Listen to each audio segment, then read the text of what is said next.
Welcome to PM7 వార్తలు. తెలంగాణ సర్కార్ నిరుద్యోగులకు శుభవార్త అందించింది. తెలంగాణ పోలీస్ నియామక మండలి తాజాగా ఈ నోటిఫికేషన్ ను రిలీజ్ చేసింది. మొత్తం 1743 పోస్టులు భర్తీ చేయనున్నారు. వాటిలో 1000 డ్రైవర్ పోస్టులు, 743 శ్రామిక్ పోస్టులు ఉన్నాయి. అప్లికేషన్ తేదీలు అక్టోబర్ 8 నుంచి ఆన్లైన్ దరఖాస్తు ప్రక్రియ ప్రారంభమవుతుంది. దరఖాస్తు చేసుకోవడానికి చివరి తేదీ అక్టోబర్ 28. ఈ నోటిఫికేషన్ కు సంబంధించిన పూర్తి వివరాలను www.tgprb.in వెబ్సైట్ లో చూడవచ్చు. జీతభత్యాలు డ్రైవర్ పోస్టులకు ఎంపికైన వారికి నెలకు 20,960 రూపాయల నుంచి 60,080 రూపాయల వరకు జీతం లభిస్తుంది. శ్రామిక్ పోస్టులకు ఎంపికైన వారికి 16,550 రూపాయల నుంచి 45,030 రూపాయల వరకు జీతం లభిస్తుంది. ఈ నియామక ప్రక్రియను తెలంగాణ పోలీస్ నియామక మండలి నిర్వహిస్తోంది.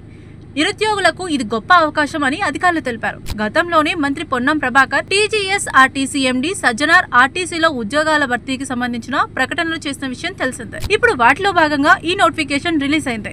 ఆర్టీసీలో డ్రైవర్, శ్రామిక్ పోస్టులకే కాకుండా డిపో మేనేజర్లు, అసిస్టెంట్ ఇంజనీర్లు, అకౌంట్స్ ఆఫీసర్లు వంటి మరిన్ని విభాగాల్లో 3,000కు పైగా పోస్టులు భర్తీ చేసే అవకాశం ఉంది. వీటికి సంబంధించిన నోటిఫికేషన్లు కూడా త్వరలో విడుదల కావచ్చని సమాచారం.